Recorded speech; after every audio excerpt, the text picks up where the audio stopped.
Greetings in the love and light of the infinite creator. I'm Andrii Zvorygin, and I'm here with Ed, Fred, and Adam, and we will be reading the April 26th session of the LL Research Channeling.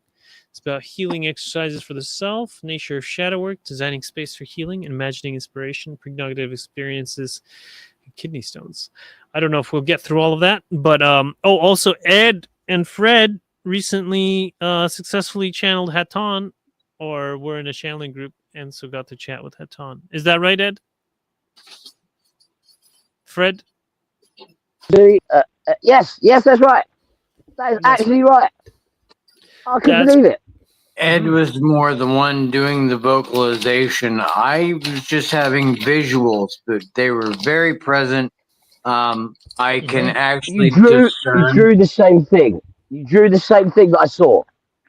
Yes, but I can feel the difference when they hug me. At first, it starts around my legs and goes up. It's really unique. I really am enjoying it.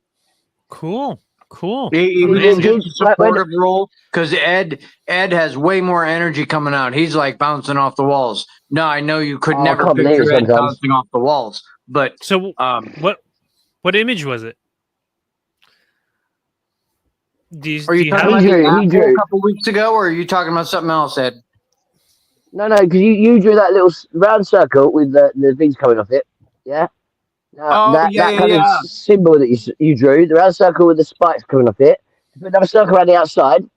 Yeah, that is the kind of geometric pattern that Haton was to me. Yeah. Okay. And then you said you had this fuzzy feeling in your legs, right? And then when I went under the next time, it said to me that what you would like, how you needed to move it. I said just focus on it and like pull it up to like the higher chakras kind of thing. And then I felt my legs going all weird. Like the same way. And then I told you what to do. Do you remember? But I'm more visual than Ed is, I think. Well, I just saw like a huge like spear, made of like light that was like vibrating, like wum, and like because obviously my screen's huge. It's like a whole ceiling, so it's like it's huge kind of 3D sphere thing, and it spoke really clearly in my head. And it was a completely different voice to Latos. Cool. And then it was just like it's like a conversation. Once again, it's really weird. I don't know how I'm going to get to the point where I can say the stuff, because it's like I'm having a conversation with somebody and then trying to speak somebody else. It's very, very difficult, kind of like taking what I'm hearing. Well, yeah, you hear it and then you say it out, and then you listen. Yeah, but this is it. Then I miss what they're saying, so I have to kind of like do it in little bits. If I was going to do that, it'd be like a few words at a time. Oh, so that's what you drew. I'm hoping to get it to the point. I'm hoping to get to the point where I can just cut me out completely, and their words can just come out. That's what I'm trying to do. But apparently, my higher self pulled me out the other time, grabbed hold of my forehead. It was just like absolute pain, and it pulled me out. Everything would turn like a television screen when it all static, like, you know what I mean? And then I was like back in me, like, what the fuck just happened? And Ashley said that was my higher self pulling me out because I was about to go into full trance. Yes. Yeah. So I'm not supposed to do that. Yeah, you're not supposed conscious channeling, not trance channeling. Right. Conscious channeling is, like you say, it's like a conversation. You're hearing it or seeing it or whatever, and then you're saying it. Yeah, exactly. Whereas but you're still conscious. Channeling them straight through my face, and like I wasn't there, and their words were just flowing through me as a conduit. And then like my face, just like my whole head went, and that's because that's the the channeling state. Cool. That trance state, you get yourself completely out of the way, and they're just using your form. So what was the main message? I'm nowhere near ready for that. I'm nowhere near. Okay, so I've got a few messages. So Haton, it was more just kind of like that they're going to give us conditioning, that they're going to try and like sync us all up as a group. It said different things about Dan's dogs and Ashley's mum and about how Fred needed to kind of pull the energy up to these higher chakras and he'd be able to see him too. And then it was like I followed them, yeah, like their signal, like where, because I've got my like a huge like pillar, I mean, like big crystal pillar going up into the sky. It's like the antenna, and then that comes down, and then my screen is underneath it, which is like a huge planetarium thing. So they're really big, yeah. But it's like I went up that, yeah, and came out, and it was like I was going towards Haton's planet, yeah. Oh, cool. And then it was like I was on a ship or something, yeah, and like Haton kind of flipped between like a tall alien figure that I couldn't really make out features of, like kind of blue skin maybe, or at least a blue uniform, that would then flick back into the ball of light thing moving around, and then like it was a ball of light most of the time. Occasionally it like flashed to a person again, and then went to a ball, yeah, and then it kind of showed me different bits. Like I saw a planet out the windows, so like, and then it was like we were both like flying through space to somewhere else, and it was like I could see like I don't know, cool. I don't know, it was weird. And then I came back, right, and then the Latos that came again. Yes, he came down. He kind of swirled around me, and then took me back up. And it said basically that they were a council. Like I want to say this. It said they were a council of Saturn, but I feel stupid saying it. But I was standing in the middle of like a room with like they were all above me, going all the way around the room. Yeah, basically each one would say a word. So it was like made a fucking head spin, man. Literally made the words seem like a fucking spiral, like it was fucking crazy. What was the word? They said that they were the Council of Saturn. They said that they were that they were here.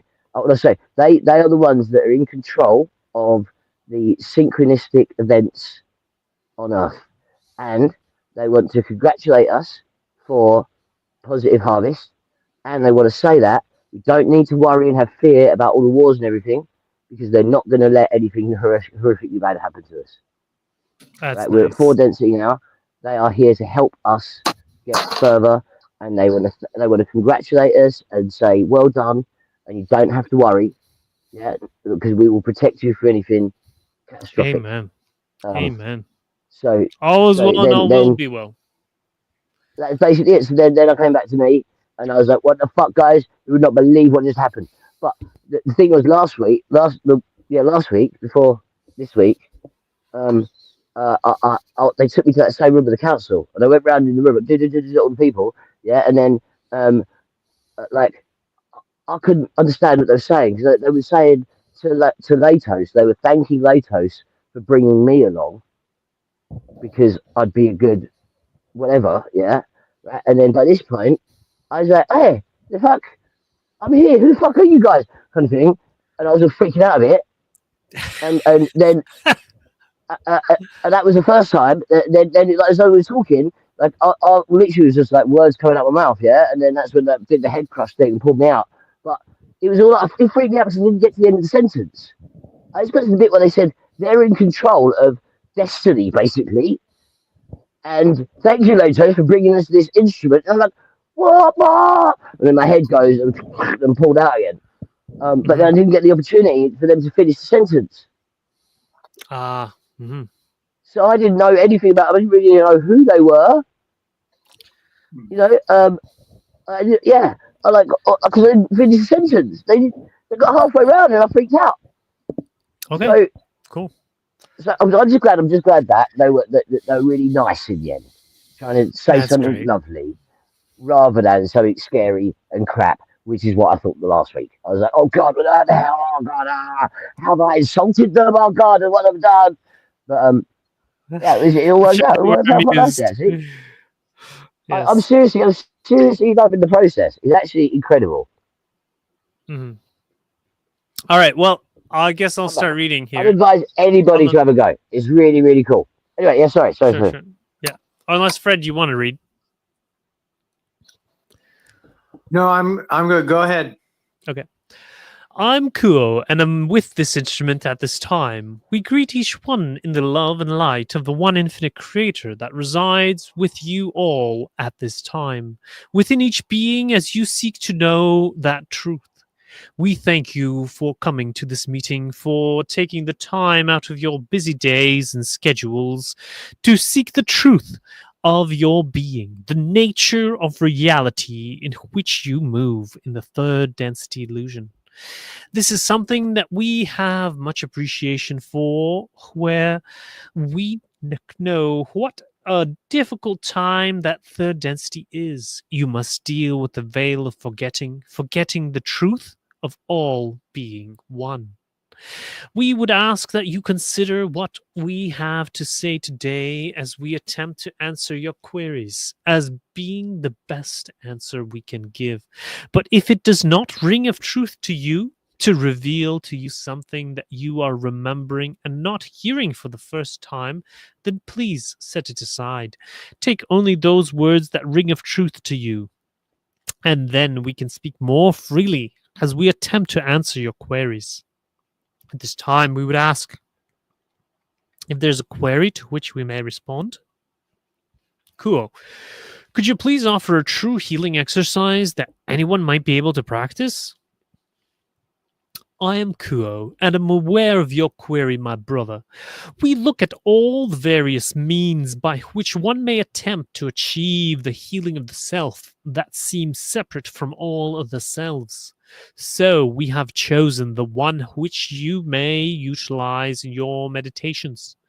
Look back upon your day where there is any difficulty with another person, with yourself, with a situation. Look upon that person, self, or situation as if it is a mirror. Whatever difficulty you have experienced then, see it in that mirror as a mirror of yourself. Forgive that self in the mirror. Heal that self with the love of the Creator that flows through your heart into your entire being, revitalizing that which is you, the Creator, moving in a way in which it may know more of itself through your difficulties, your experiences that you feel need healing. All of these experiences are means by which you may know yourself in a greater and greater degree, for you are all things. You are the Creator, and the difficulties you face require that you change your image of yourself, and change is painful. And yet, by realizing more and more of what you are, the Creator, you move forward a step on your spiritual journey each time that you can do this kind of healing. For your life path within the third density is a continuous journey of healing, step by step by step. Is there follow-up query, my brother? No, thank you. All right. So, what do you guys think of this healing modality?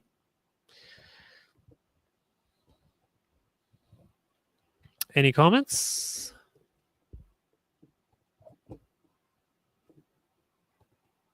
No? Isn't it basically the same for everything? Yes, it is pretty much the same for everything as far as I can tell. It's just like, what are you having trouble with? Forgive and love it. You're healed. Meditate. Okay. Yeah. Uh, well, it didn't say meditate this time, man. Yeah, I know, but it might as well have. It's the best way to do it, not gonna lie. Yeah. Points for seekers with quotes. I think there was a slight variation in this one. Here, I'm just gonna see if I can find it. Where was the slight variation? Here, forgive that self in the mirror. Okay. Look back upon your day where there is any difficulty with another person, with yourself or with a situation. Look upon that person, self, or situation as if it is a mirror. Okay, this is basically the crux of it, right? Yeah. Mm-hmm. and then forgive that self in the mirror, heal that self with love. Yes, that is the heart of it.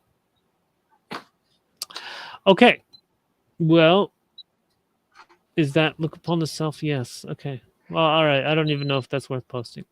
Okay. Well, if you applied that exact philosophy to what we were talking about earlier about my work situation, that's basically exactly what happened. I just steadfastly approached every situation with, a balanced outlook on things. I didn't, lose my temper any more than absolutely, at the most minimal amount. And that wasn't even really anything. So I did the best that I could with what I had and what I knew at the time. And that was pretty good. I must, a couple years of diving into the raw contact must be pretty good training. Yeah. And like now you're one of the highest quality granite artisans in your area, and you got a raise. 100%. Yeah. So hey, it's paying Positivity, off. man. Come on. Look at this. These Friday night readings are working. All right. No one buy their fruits, dude. Hell yeah. Yeah. Pays to stay home all weekend and not run around getting goofy, drunk, and crazy women and all that. Yeah. This is. I got no issue with that, dude. Remember, just don't feel guilty about it. You're fine. Look at yourself in the mirror. Look at yourself in the mirror and forgive yourself. Then get drunk again. Perfect. Well, only if that's what you feel called to do. Exactly. Yes. Hey. If you're not, then don't. All right. So, I have a question, Kuo. Thank you. In this circle, there seems to be discussion of shadow work. I was describing what I thought was collective shadow, and there was other mention of individual shadow work, particularly in this time. Can you speak about that? The collective and the individual, particularly at this time, of what I see as social unrest and as the shadow? And that's how I see it manifesting. Can you please talk about this transition time now and work that we have to do with shadow and the projections of it? I am Kuo, and I am aware of your query, my sister. You have asked a most important query about the collective consciousness of your planet and its people as individuals and as groups. The shadow side of any self, individual or group, is its origination, some part of the self or the group that has been rejected in the past. Wow. Very, very good. Like, this reminds me of, the Israelites. Perhaps at the time of the early years of the self, where one was not sure of what one was experiencing, that caused fear, doubt, and the desire to survive. Again, I'm getting the same resonance. These types of programmings are what many, if not all, entities and groups on your planetary sphere are going through now in enhanced ways. Yes, it's true. Many different groups feel this way. Whites, blacks, who knows? All kinds of groups. Magnified by the energies of the fourth density engulfing your planet for many years and increasing as time goes on. These shadow portions of your being are valuable resources of energy, of power, of the ability to change your relationship with them. They are those portions that can have a greater strength to lend to your spiritual journey, for they have had to survive under conditions that were difficult when you were a child and when you looked to survive, and created them as a place to put a portion of yourself that was not accepted, not recognized, and not able at that time to have a conscious effect upon your life. So now we're talking about like an aspect of oneself. Okay. However, the unconscious effect can often be experienced as those voices in your head, in your mind, that say things that you wish they would not say, that give you the impulse to say to yourself, "That is incorrect. Do not say that again." Ouch. And yet, if you are aware that they are a part of you and you accept them, and you take them into your arms, in your heart, and you make them a part of you, their strength of survival can help you move forward on your spiritual journey. As you invite the dark portion to be part of your seeking of the light and love of the one infinite creator. This is something that everyone goes through, but most do not know that unless they are awakened spiritual seekers of truth. And what happens instead is there are many wars, divisions, subjugations, anger, frustration, one to another, group to group, nation to nation. And until this can be seen by those who experience it, there can be no growth for any individual, group, or nation. They are food for your growth, grist for the mill, shall we say. Is there a further query, my sister? No, thank you, cool. Well, I think that one was deep and insightful. What do you guys think? They've been talking about shadow work a lot, like not just quote and the new guys, but red cord channeling. They've done the burning ones recently, who are like angelic presences, and they said that the whole thing was about shadow work, and they said the same thing. And like, to be fair, I still think that the best way I've described shadow work forever, the thing that really helped me when I heard it was, don't try and fight your demons, hug them. Mm-hmm. Because if you get them aside, you understand them, you understand why they're there. It's like cognitive behavioral therapy. You go through the things that happened in your life, the things that led you to separation, that led you to form something separate, that to protect you, that isn't you but is you. You know, and all the dark things that you go through, each one of those little defense system that you put in place consciously, unconsciously builds this thing, this demon. And you have to kind of go inside and realize that these things happen because of the things that happen to you. And then you have to go through, forgive yourself, forgive whoever it was that hurt you, that caused you to put up these barriers, to create these things. And then the actual parts of you that are part of you, that you've given your energy to, that you've created with all of the dark shit that you've gone through. Yeah, you have to hug that. You have to forgive it. No matter how fucking horrible it is, no matter what it's done, no matter how bad you feel about anything in your life. And I'm a massive depressive guy. I've got real problems with this stuff. But for me, shadow work came down to hugging my demons, not fighting them. Yeah, understand yourself. Yeah, understand others. So you create your own things, right? Mm-hmm. So now I kind of have I have like my three angels. Yeah, three angels. Yeah, I've told you about them before, right? Little kind of kid that I accidentally threw across the room when I put my little shields up. And so now I have three demons that I see as the corners of the my what's it called, Merkaba, you know, my spinning my light body. Yeah. Mm-hmm. So the three corners of the pyramid are the angels, and then the bottom pyramid, the three are my three demons, and they have like an equal balancing force on who I am as a person. So I've incorporated them into who I am, and forgiven myself for creating those things, and know their strength and know their ability to protect me. But they're always down there, hidden away. You know, like they're not in me anymore. They're externalized in their little balancing position to the angelic presences that I generally hang out with. Mm-hmm. That's how I see it anyway. That's just me. Did quite a lot of shadow work. I was staring in your eyeballs thing, and like did loads of that back in the day. Because, like I said, I'm really depressed. And when you look at these old alchemy books, when you look at a large chunk of like doing the shadow work, like Jung said, dude, it's all just psychology.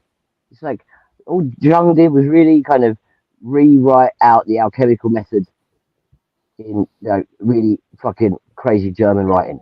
Have you ever seen his writing? It's incredible. I'll just jump in, dude. Oh well, I just wanted to review the little excerpts that we got. Cool, man. Sorry, all good. Okay, recognize the shadow as a part of you. The shadow side of any self has as its origination some part of the self or the group that has been rejected in the past.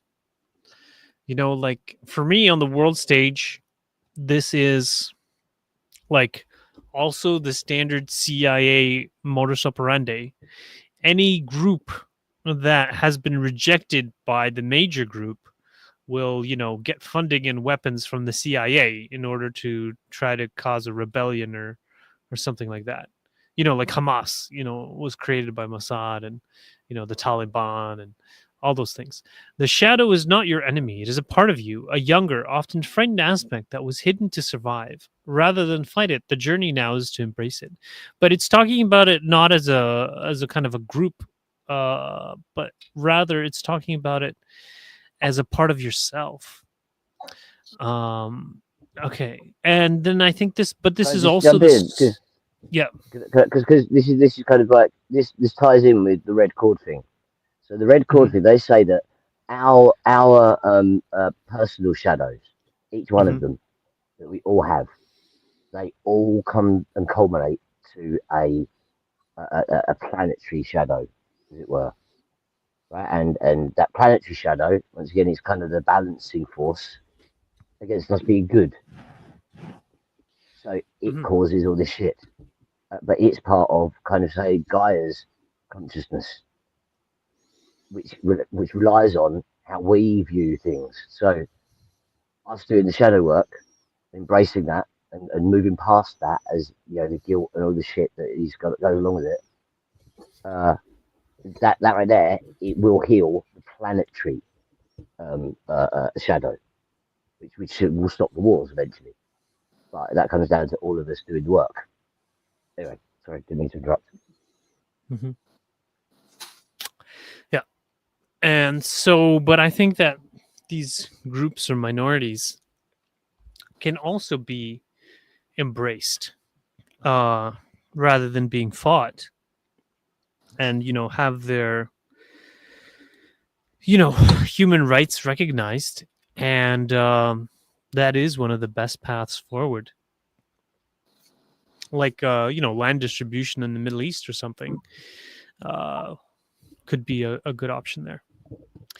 The fourth density energies are amplifying the inner work. These types of programmings are going through now in enhanced ways, magnified by energies of the fourth density engulfing your planet.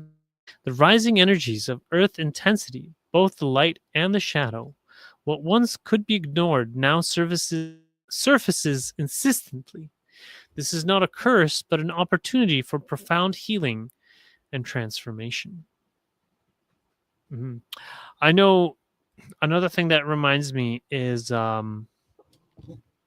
was reading this text, and I think the Confederation may have mentioned something along those lines, that when a system like the fear is being kind of dispelled, then, well, it doesn't want to be dispelled, and it kind of fights back. And so recently I was like, just yesterday actually, or like the day before, no, I think it was yesterday, I was posting like to Mark Carney how protection is born of fear, and that we really need to focus more on love and kindness. And like 2 Chronicles 20, do you guys know 2 Chronicles 20 from the Bible? It's this story where King Joseph, I don't remember, Jebediah, he's got a complicated name, but cool name. That's a cool name. I like that. Yeah. Anyhow, he was facing off against the Ammonites and the Jebusites and like a bunch of like basically everyone that was around them. But instead of deciding to fight them, instead they decided to just start singing and praising God together. So the Israelis were just singing and praising God together. And then what happened is that, the armies were like all around them getting ready to do battle. And they're just watching these Hebrews just praising God and loving God. And then instead of attacking the Hebrews, they attacked each other. And they totally decimated each other and left the Hebrews alone. So I think that is the way. That is the way. That's a great. That is cool. Distraction tactics. Remember that Like you can't kill us. We're praying, so fuck off. Yeah. I like it. Well, Fred, were you trying to say something? Yeah, I remember going over that story in teaching that in Sunday school class, and I remember visualizing it like a cymatic bubble. Like they actually created a resonant energy balloon or a cymatic bubble around themselves that I don't know if the other enemies even saw them. They probably saw through them and only saw the other people, thinking that they're the Israelites, and none to the wiser till most everybody's dead. Well, my feeling is kind of like that. Say the Jebusites or the Ammonites. I don't remember who brought who as an ally, but one of them brought their ally, right? And then the ally saw these Israelis. Look, these are just some holy people that are just loving God, and you want us to kill them?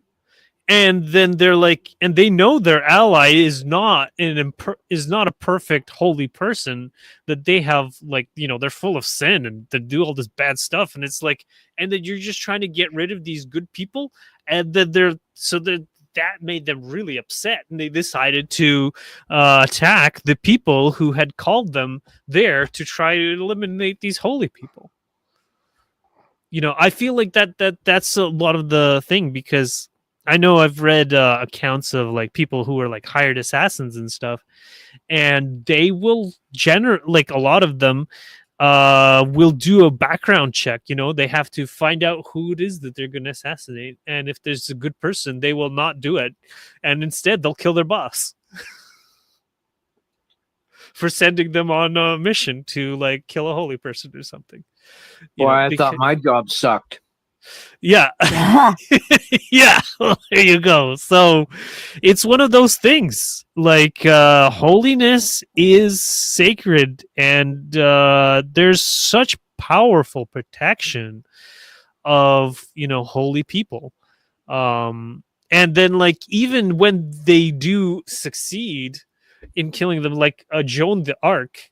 Joan d'Arc, what happened after they succeeded in killing her? Because it was the English, they managed to do it through some like convoluted means through some of their supporters in France. But then what happened is that Britain was hit by plague after plague, and London burned to the ground, and they lost the war. It's like, well, that didn't really work now, did it? The French didn't even have to lift a finger, and a lot of people don't think of that in the moment, Yeah, but there are real consequences to messing with God and God's people, and so I think a lot of people have it kind of... did it? Huh? Didn't stop us for long, though, did it? The stuff is so long. I'm sorry. It didn't stop us for long. Didn't stop you long. Yes. Well, France is still around. Of course. Yes. All right. Anyhow, let's see what's next. The shadow holds strength, not just wounds. They are those portions that can have a greater strength to lend to your spiritual journey. Your hidden aspects carry the raw power of survival and adaptation. When integrated lovingly, they become powerful allies on the spiritual path. Okay, so I think this is kind of like like sometimes even if you're on like the path of love and kindness and all that, sometimes you still get upset, and you might feel like really passionate about something. Like I feel really passionate about land distribution. And like when I went to this weird church, and then like the pastor decided to come to me after hours, like after it was done, and then like he was like he asked me about my politics, and then I was telling him, I think that God created the land and everyone deserves to have some. And he's like, no, I think, in meritocracy. It just made me so upset that this guy doesn't value God, and he doesn't value the inherent dignity of all people. And, like I was like, in America where they're meritocratic, they believe in human garbage, and they call whole segments of their society trash, white trash and trailer trash and all this stuff. And it's like, that's not Jesus's way. Jesus loved everyone. Jesus told us to help everybody. And the guy just continued just like sitting in front of my face and just like gleefully denying, the inherent divinity of all people. And it was just very upsetting to me. And like my family left and I walked away too, because I just couldn't handle it. But I think that it relates to this in terms of that it's that raw power of survival and adaptation. And then afterwards, I had some time to think about it. And then also to experience some other people that were like online like that. And so I, made an effort to integrate those feelings more lovingly and kind of things, and have like maybe more coherent arguments and be more peaceful about it. But yeah, I don't know. Well, it's really difficult sometimes to go from and as I would say, as openly large systems or whole systems perspective as we can get with all is one, and understanding that and encompassing that and talking about it and trying to even ordain our thoughts and our dreams according to that idea, and then come 3D and talk to somebody that pigeonholes everyone according to a hierarchical dogma. It's difficult. You got to switch hard gears doing that. Yeah, for sure. You're muted, Ed.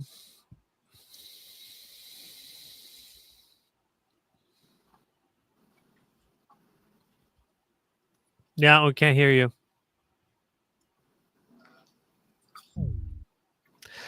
Adam, are you trying to say something? You're also muted. No? Okay. All right. Well, let's move on then. Listen with compassion to the inner voices. The unconscious effect can often be experienced as those voices in your head. They say things that you wish they would not say. Rather than rejecting those inner murmurs, receive them with compassion. These voices are echoes of a self that needed love but received fear. Embrace them and allow them to transform. Yeah, I know this. Can you hear me now? Yes. Yay! I thought I forgot what I was going to say. Okay.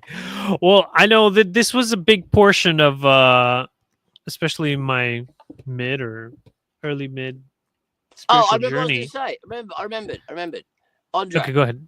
Yeah. I remember in your position, that a large chunk of the people right at the top are psychotic. Yeah. Mm-hmm. Right. Now, that means that you're never ever going to get through to them with a humanitarian based argument, because they're never ever going to be able to empathize and understand or care. That's not in them as what they are as a person. And in order for them to get to the top and want to be at the top, unless they're like you and they're idealistic, they want to get there because they want to control, they want to dominate, don't give a fuck about people. and that's what gets people to the top. Being a shark like that. So most of the people, if you want to actually kind of be a politician, you actually kind of get up there and make changes. Yeah, I'm not sure the people you're dealing with. I don't give a fuck about any of that argument at all, because they're at the top. They wouldn't be there if they cared. Well, yeah, I don't know. Like, I know what you're talking about, though I wouldn't, jump to categorize people that way, at least around here. And I think this particular pastor, youth pastor, whatever, I think he may have been coming more from a place of ignorance or naivete. I don't feel like he was particularly malicious. It was just that he didn't really understand the consequences of what he was saying. And so, like, oftentimes, it's better to approach them like, that they're in a place of ignorance. Though I do know what you're talking about, and at the very, very top, like people at like the Bill Gates level, like the billionaire level, the super high level, like officials. It'll be a chromatographic range all the way down, dude. Like, but yeah. The higher you go up, the more of those people will fail the test. Right. There's a whole book about it, the psychopath test. It's a great book. I highly recommend it. Mm-hmm. I think the guy who did a TED talk, like, seriously, it's just everyone they checked, all psychotic. Everybody at the top, everyone fails the test, because to get to the top, you have to be that. I hear you. Yeah, I think that with like local politics, it's not necessarily like that. No, probably not. But like I said, chromatographic range, man. It'll be some kind of level like that. Yeah. All right. And it also depends on the culture. I think there's more of those in America, for example, than in Canada. But there's three aspects, really. You've got Machiavellianism, which is what I'm talking about, which is why they get to the top. That's heavily related to psychopathic traits. In America, so it's probably more narcissistic that leads to those same things. But yes. Either way, that they're all linked. Yeah, the Canadian culture is very politeness oriented and more service to others oriented just by default, and so it's harder for those self-serving people to get into at least local politics. Except for the programs that try to convince children to commit suicide. Yes. It's what do you call it? A lot of that stuff is like coming from more of the top and the globalist stuff, but it's also couched in the terms of compassion, because it's like, well, we can't provide for them, so we might as well let them leave. Kind of thing. But that's the issue with at least some of it, like especially when it's, instead of giving them poverty alleviation, they're offering them suicide. That is I think that's the red line there, because we have plenty of land, like, which just the government's not willing to let anyone have it. The corporations aren't willing to let anyone have it. And part of that is because, they're probably afraid of the US invading or something like that. Because whenever someone's tried to do land reform in the last few decades, America's invaded them and like thrown a coup and killed everybody who tried, because America's against anyone being nice to each other, because they call that communism or whatever. I don't know. But I was just reading. Can I say, I don't reckon it's any of that. I reckon it's because there's so many alien bases they don't want you guys to accidentally find. You think so, eh? Okay, maybe. Who knows? Same in Alaska. Yeah, I don't know. I don't really know what the reason is. It could also just be plain ignorance. Like, it's been several generations. Basically, I was reading this book called Land War, and here, Land War book, and it is there it is, Joe Gouldy. And so it was saying that basically in the 50s, land distribution was a big thing. And they were like, land distribution is the way, and it was working. And they did it for Taiwan, and they did it for Japan, and they were doing it in, lots of things, places. But then the McCarthy era came along, and they're like, everyone's a communist. Everyone's that's not McCarthy is a communist. And so they decided to call land distribution communist, even though, like, obviously these people had never read a dictionary. And then they claimed that what do you call it, Mao, that 20 million people died because of land distribution, even though what it actually was is because their food was taken away and they were forced into factories away from their land. So they weren't able to grow their own food. But anyways, so that was the issue there. Oh, wow, that's expensive. Look, even this book is expensive. Anyhow, that's insane. Have you ever seen a Kindle book that's $54? Huh. Like, it's like they're trying to suppress this information or something. I don't know. Or maybe it's a textbook. I don't know. But it's the history of land distribution. And then basically in the 70s, because of McCarthyism and because they were claiming that land distribution is somehow communism, even though it's the opposite, because socialism is when you don't have private property. So that's the opposite of everyone having enough land to grow their own food, right? If everyone has enough land to grow their own food, that's private property. That's distributism. That's the opposite. But anyways, so since then, America's been invading anyone who tries to do land distribution, like Guatemala, killing all of their democratically elected leaders, and then forcing them into land consolidation to sell all their land to the big corporations so that America can control them more easily. I don't know if that's a legitimate concern of Canadian politicians or if they just don't know any better. But you just completely described all of the reasons why. Because they want the elite to be able to control all the land. So land distribution won't happen because of the fact that they don't want people to have the land. They want everyone to own it. I heard somewhere recently that BlackRock have bought up 20,000 UK homes, and they're buying loads more because of the fact that they're forcing the house prices in England have forced everybody to rent.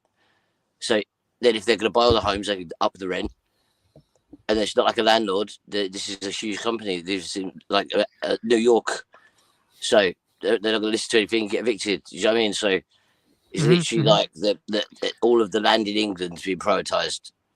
Yes, exactly. It's all being bought up by BlackRock and things like that. And they have a large amount of leverage on countries because they lend to some countries and stuff like that.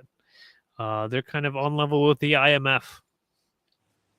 And, the IMF is, owned by the level. They're all the Rothschilds. same people, dude. They're all the same people. Yeah. You go down the rabbit hole, you find the same people standing at the end. Yes. Every single rabbit hole, man. It's the same people. Yes. It's pretty much mostly Israel, as far as we can tell. You're not going to lie, they are definitely on the list, man. Yeah. And then, it reminds me of this, earlier section. They're frightened. They are a little frightened aspect of humanity that was hidden and trying to survive, and they are acting in a place of fear and terror, and they're causing lots of problems because they're acting in fear, and they're creating most of their own problems by acting in fear, and they need love. They are definitely going to do this. All goes sideways. But like you were saying, unfortunately, a lot of them are on the service to self path, and there's nothing we can do to help them turn to the service to others path.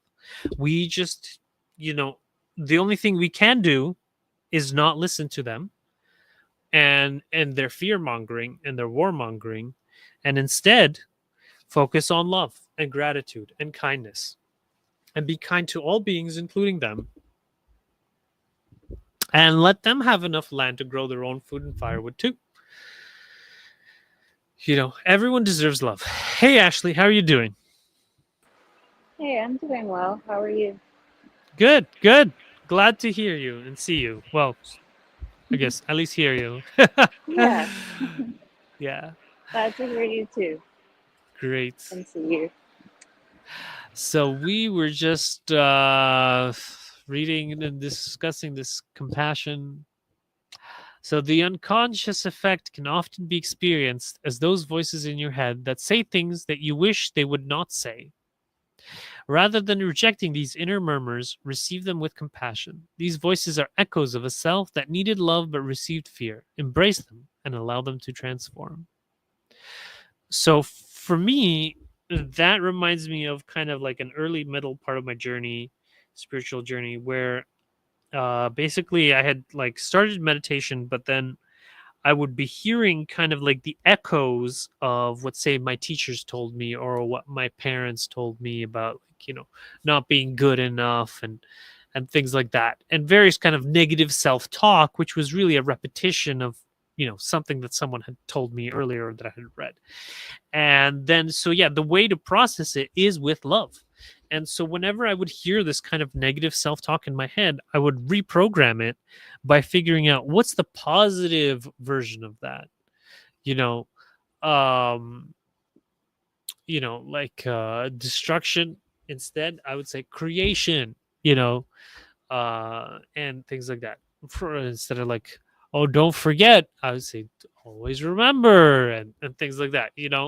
There's positive ways of phrasing things, and that's one of the reasons I like the Anabaptist hymns, because, for example, in the Protestant hymns, they might say, like, God will never fail you, or God doesn't fail me now, don't fail me now, or something like this. But in the Anabaptist hymns, it's like, God is with us, God is in us, so we're letting God work through us. It's more positive. All right. I don't know if anyone has any thing to add to this little inner voices compassion bit. Or no? Well, I was going to say that. Go ahead. Remember earlier on, I said how doing the shadow work is basically the same as CBT, cognitive behavioral therapy. Oh, yes. You go cognitively understand why you think the way you do. Mm-hmm. Process your own cognition. Trace those thoughts back. What caused you to feel or think this way? What made you be this way? And then when you realize what things you went through that made you think certain things, then when you think that thing, realize that it is some kind of weird lie that you've been telling yourself your whole life. And you know why it happened, because of this traumatic event, because of this. And that is why you think that thought. But it's a lie. Stop thinking it. Think something positive instead. Build yourself rather than destroy yourself. Recognize all of those thoughts in your head that are destructive, the ones that make you feel shit, and change them. Make them transmute them into something better. But the way of doing that is understanding why you think them.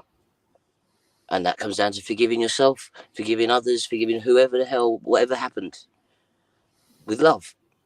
Mm-hmm. Yeah, transmute those things, and then realize that it's not you, that this thing happened, and then that thought that's been going through your head that whole time, that is the pathogenic part. That's the bit that's doing you damage. So change it.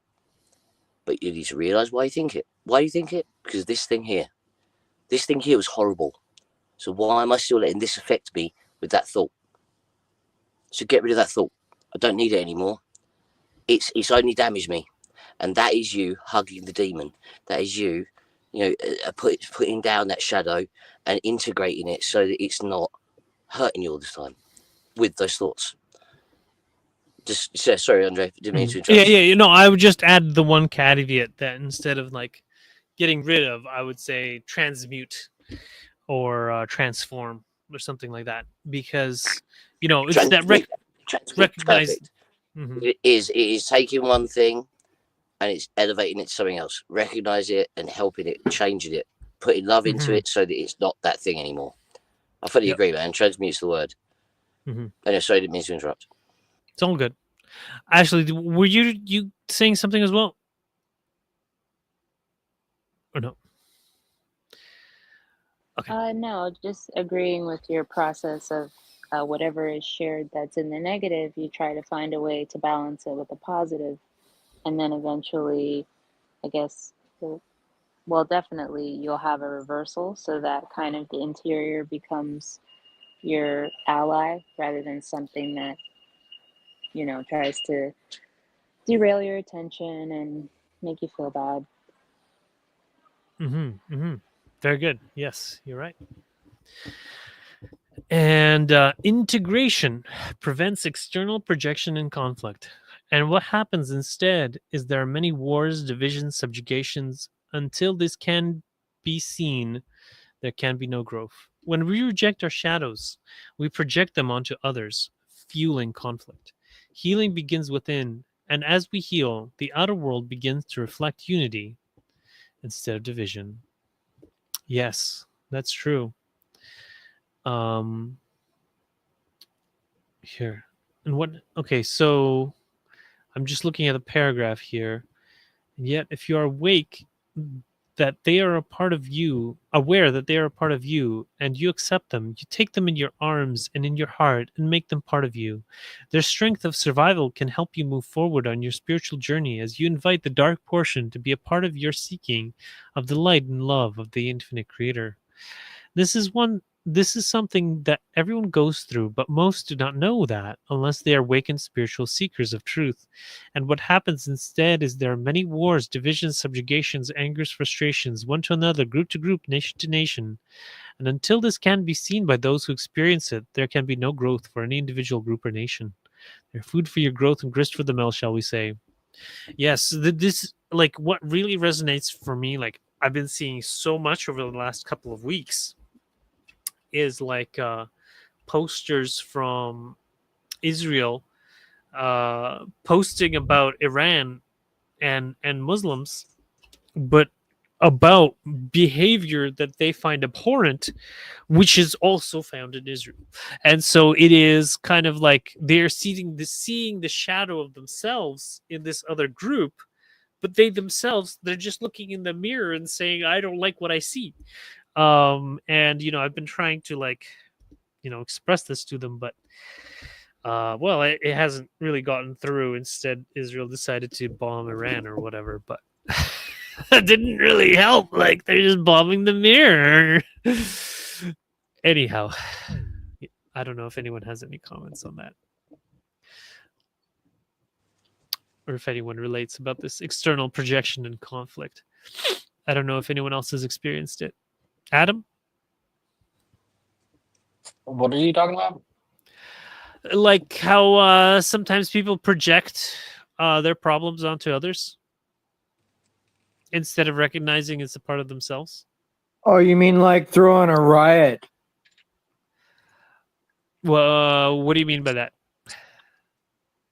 Throwing a fit? Like when a kid throws a fit in a store, and then when you get older, then they throw fits in the street and riot. It's the same thing. Huh. Well, that's not really what I think of as projection. Projection is kind of like when you're doing something and then you're complaining about someone else doing the same thing. Oh. Like... Surely that's hypocrisy. And to be fair, dude, you go to the wrong kind of riots. Come on.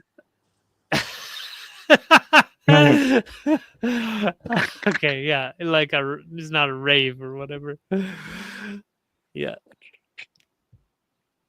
Like, like... Look. If there's one thing we are good at in England, having a mad riot, probably quite high on the list. Okay. All right.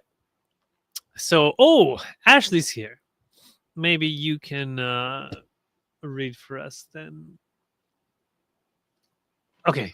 I just go need ahead, a Ashley. few minutes. Oh, you just need a few minutes. Yeah. Okay, fair. So we're reading All the right. newest quote, is that right? Not the newest. This is April 26th. So there is a newer one? Yes, there is. There is a May 18th as well. Okay. One for next week. Unless we don't finish this one, which is actually quite possible because we barely started and there's still quite a lot to go. All right. Anyways, I'll speed on. I'm Kuo, and now greet this circle through this instrument. We would, as is our ritual with this instrument, offer some preliminary words through him to allow this instrument to settle into our flow of thoughts. We reiterate our appreciation and joy at being invited to join the circle of seeking. We have been with you during your ritual of the heart that you call the round robin, and gaze upon the intrepid seekers present with awe and admiration at the richness of the sharing and the desire to come together and share and compare your experiences with in the third density, which is, as we understand it, currently a very difficult and chaotic place to engage with as a spiritual seeker. There are all discussions of difficulties and institutions and tensions that are sensed by those present in the circle within the larger collective community of your planet. The uniqueness of your experience at this time cannot be emphasized enough. What a joy it is for you to be here with an open heart, so that you can offer your own light and your own love to a world calling desperately for it. For you to be able to bring your authentic self into the circle and carry it with you on your journey is more powerful than you can imagine. And as you engage with not just the lightness and joy and beauty and happiness of your world, but also with the difficulties and confusions and pain, bringing it all into you and accepting it, you begin to build your own kind of institution in time-space. And by coming together and sharing as you have done today, you continue with your fellow other selves to build upon this institution more and more, so that it becomes a kind of refuge or structure in its own right, in which you can enter more easily and more readily to tabernacle with the self that is the creator. And by continuing to build upon this sacred institution, it provides the space for others who may one day find themselves upon the same journey and to discover it for themselves. And the work that you have done will be available to them so that they can engage with their own sense of peace within it alongside you. We commend you with this task and are with you as you continue on your journeys and building this peaceful sanctuary of love upon your planet. At this time, we would ask if there's another query to which we may respond. We are Kuo. Yes, Kuo. We are working with... Can I jump in there quick? Go ahead. Before we get to this question. Sure. Okay, right. So in the process that Ashley's kind of talking us through and helping us with, you have to kind of build this kind of mind palace idea. Something that happens in lots of kind of different spiritual things, but it's vitally important for this. It's the whole, the silver mind control technique. You build your workroom and you build your screen and stuff, right? So same thing Carla did, right? So I think that what they're talking about in that thing is that group together building like a thought form structure, like they're what they kind of build in their mind. Yeah, because it's really weird. Yeah, right. While I was building that, I was going through the process of it. As I was doing things, I'd go there and I'd see something there, and I wouldn't know what it was as a structure. But then when I got there, I'd say open a door or something, and there'd be like a piece of machinery in there, and I'd know exactly what it was doing, how it was built, what it was, how it was doing it. Like every detail of this thing was there, just waiting for me to open this door. And I got the feeling that, I didn't really build it. That I'm accessing something that is like a Akashic, right? That I didn't build, right? So when I opened that door, I'm actually joining up with something that others have joined and built. Yeah. So I think that what they're talking about is that they're building like a thought form time space structure that acts like an anchor, like a fortress, like a like a castle made of thought form that the Confederation entities can better communicate with us via this mind palace, which is very similar to the process that Ashley taught us to go through to kind of get to communicate, right? And I said it's a mind-blowing process. Like I went through it, and I was surprised, and it's like every single book I've ever read, has put some little thought in my subconscious, which then gone. It's then got to start building a piece of machinery or something from that book that if I go there to that section, it's already there doing its job. And like I said, I know every detail about it as soon as I see it, but I didn't build it. Right? It's like it's an astral piece of machinery that is connecting to my little mind palace, right? So that's kind of like, to me, that's kind of what they're talking about. Their group there is building this time, space, thought form mind palace that we can all connect up to. The same way as I felt like when I opened the door and I saw that piece of machinery, for example, I knew exactly what it was, but I didn't build it. It was like it's already existed, and by me interacting with it, I learnt about it. If that makes sense. So it was a mind-blowing process for me. Yes. It was everything I was going through. I was surprised over and over again by these things that I found, but they were always perfect for what I needed. Right? So I think that's what they're talking about. They say that we all need to build these, and we need to get sacred institutions so that they all connect in one big, huge mind palace going over the planet. A beautiful sanctuary of love upon your planet. Yes. There's definitely multiple ways of taking that, and one of the ways is certainly through the mind palace analogy. Great. Ashley, how are you doing on over there? Okay, still need a minute. Okay. Yes, cool. We are working with an architect to create plans for a new house. We want to create a place that promotes healing and spiritual growth.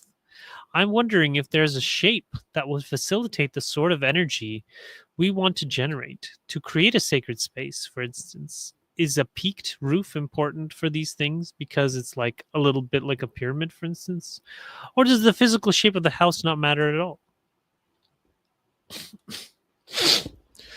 I'm Kuo, and I'm aware of the query, my brother, and we find this quite an interesting query, for it merges what seems to be a relatively mundane task of designing a dwelling and incorporates the love and wisdom that you have accumulated on your journey into that task.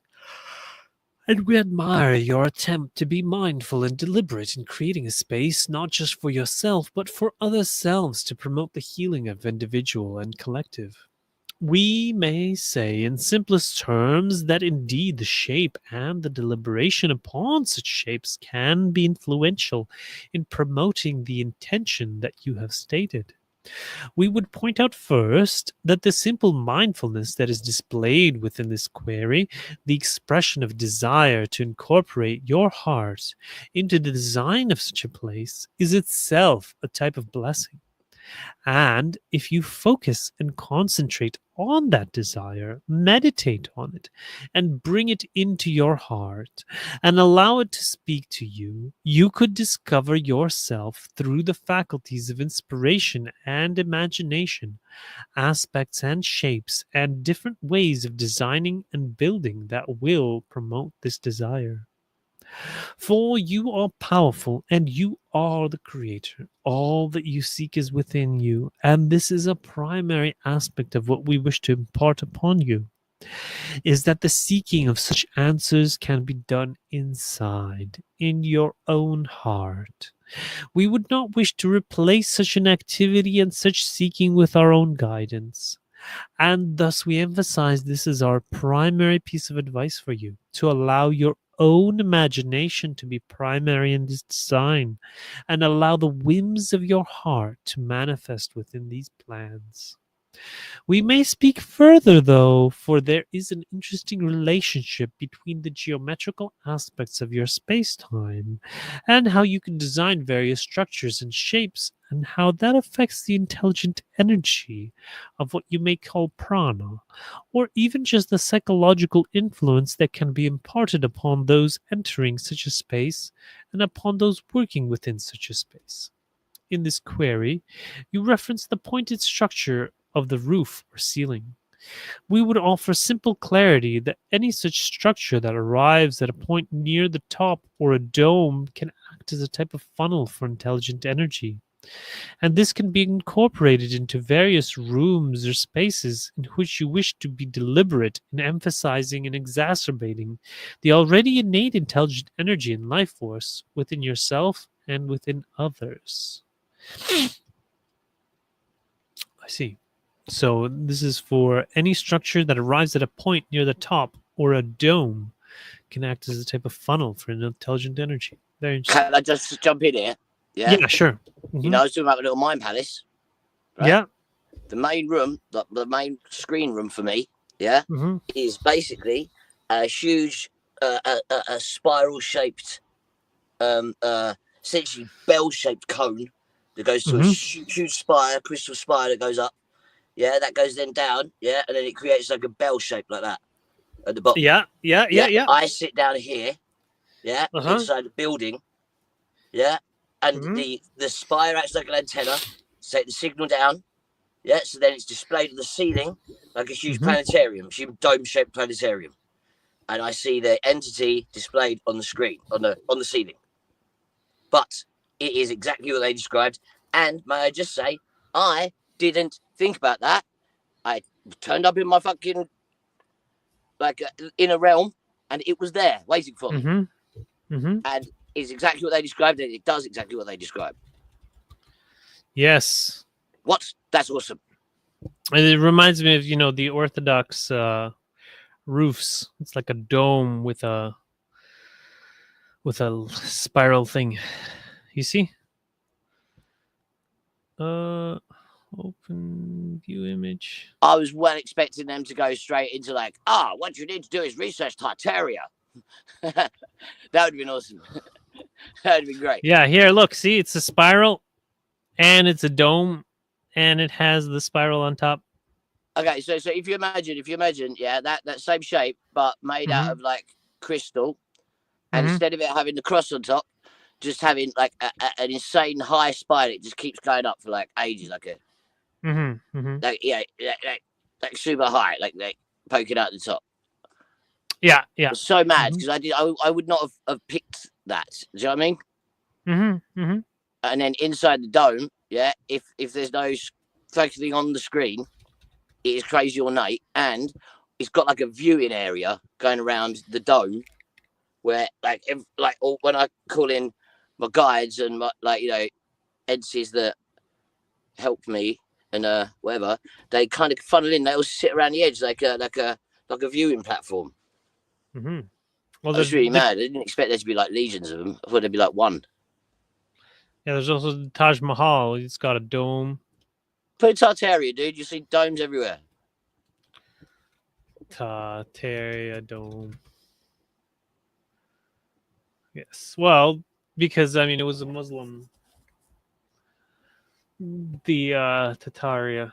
Tartaria is basically just another name for when the Mongols. Yeah, what was Mongolia? Reigned supreme, in Russia.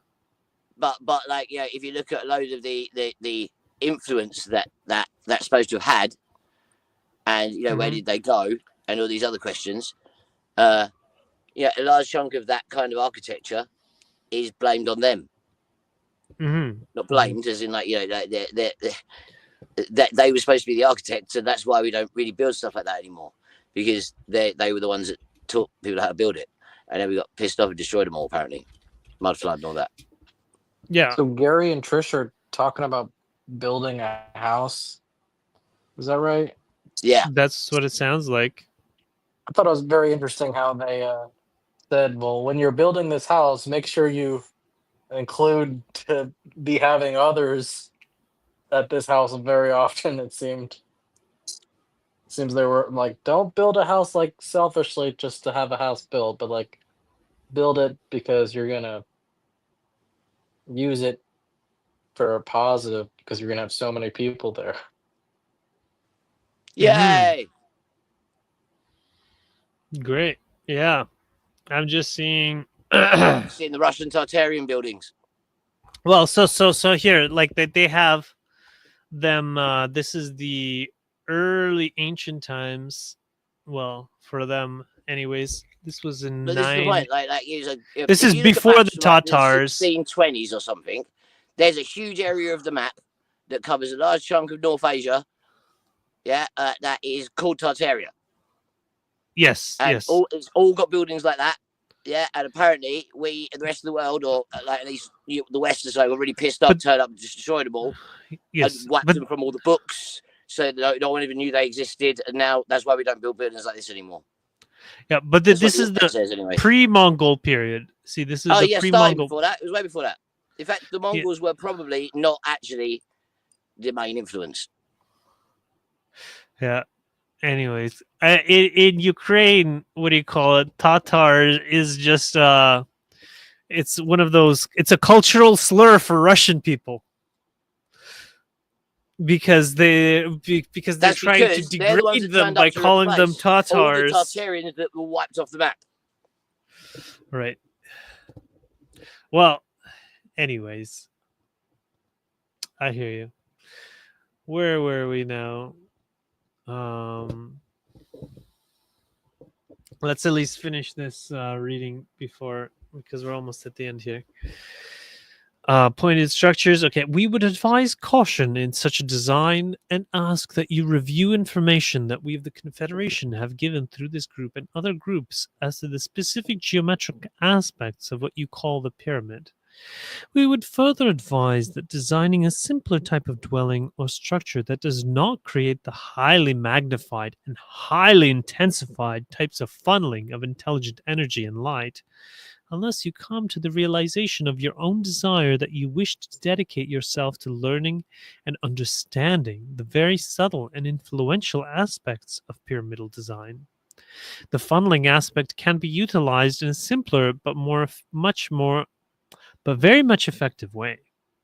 Another aspect of choosing what shapes to incorporate and what types of geometry to build into the structure can revolve around not just how such shapes influence the flow of intelligent energy within such a structure, but also how shapes and environments can create a subconscious or unconscious influence upon those who are present.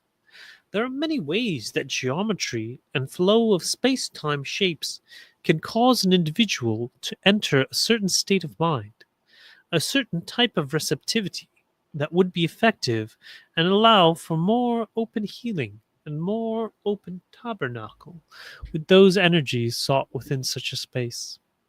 We would not in this case guide specifically, but rather advise that in conjunction with our previous suggestion of seeking within your own imagination and inspiration to become familiar with what has been called among your peoples sacred geometry, or color theory, or other types of visual aesthetic practices that are known to have sacred qualities that have influence upon the mind, body, and spirit of an individual.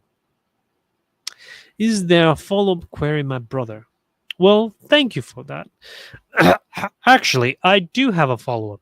I wanted to ask you to explore active imagination a little more. One person in this circle recalled his use of active imagination very vividly and had a beautiful experience with Jesus. I'm not necessarily looking for that, but I'm interested in the idea of consciously imagining something that can lead you to a revelation, like a sacred shape that would be conducive to your own growth. Can you say a little more about how we can imagine in this way? I'm Kuo, and I'm aware of the query, my brother. We appreciate the opportunity to further explore the faculties of imagination, and for there are indeed some of the most powerful tools available to you seekers within the third density. The aspect of your own mind that you have labeled imagination is in many ways a very direct relationship between your conscious mind and your unconscious mind. However, we would emphasize the utilizing what has been called the active imagination, particularly in the sense of the receiving inspiration and guidance, requires a very patient and deliberate practice of becoming familiar with the self, of entering into the silence of your own inner heart. It requires regularly practicing silence so that you can, upon your own desire in your own time, become a sort of blank slate, an observer that allows your conscious mind to rest, and what you might call your ego to be set aside and to settle so that you may observe those gifts given to you by the unconscious mind. That's why I like to nap, I think. That's one of the main things that I do, is blank slate and just allow stuff to arise.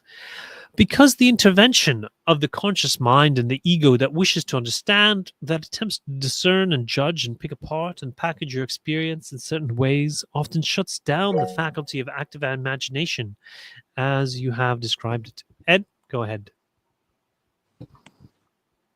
I just wanted to say, what they just described, the whole kind of ego kind of thing, yeah.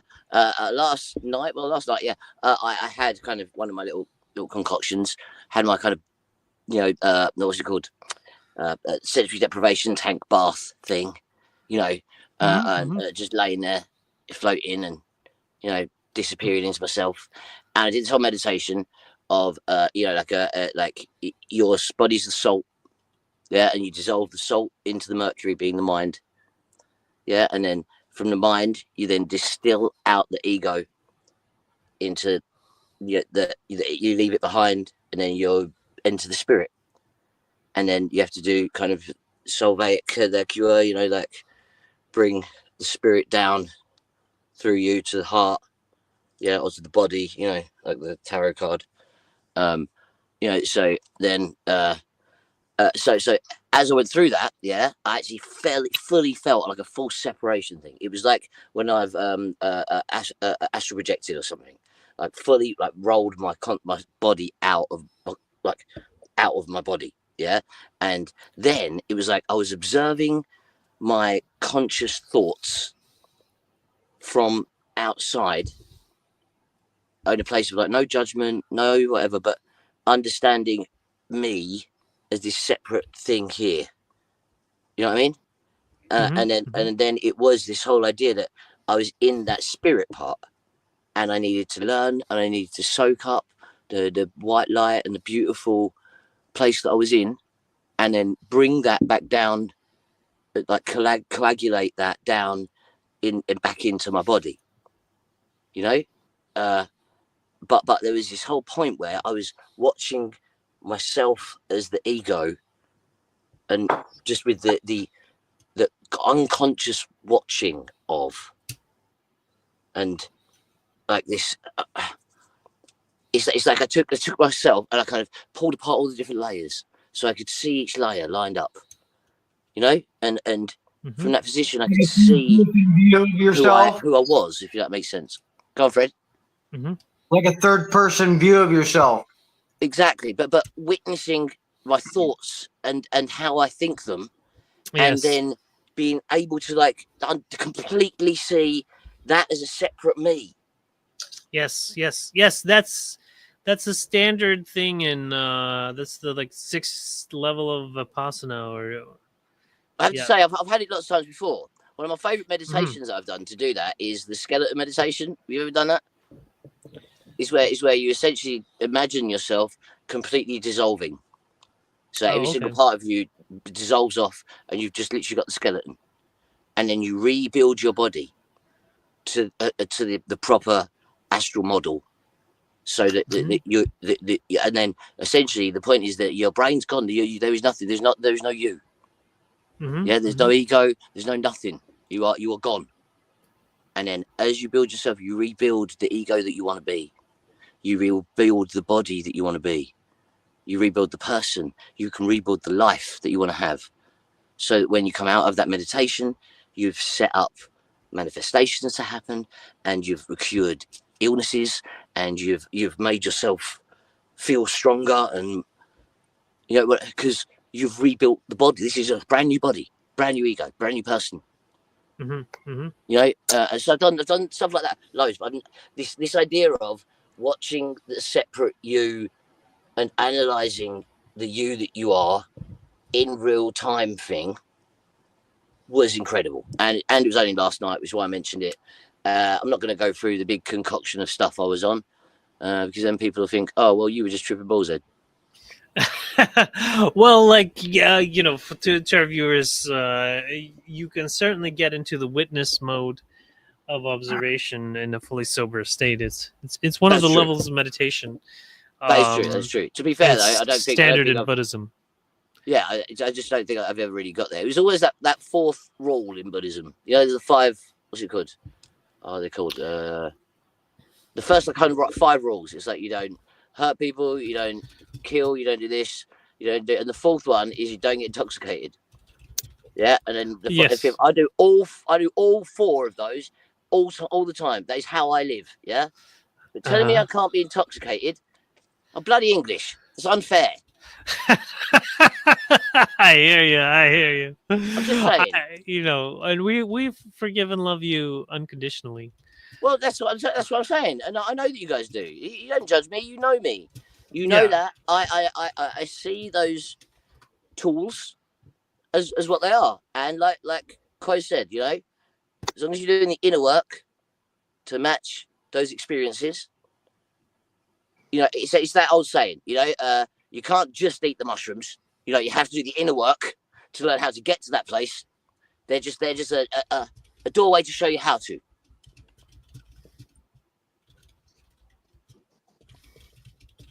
No?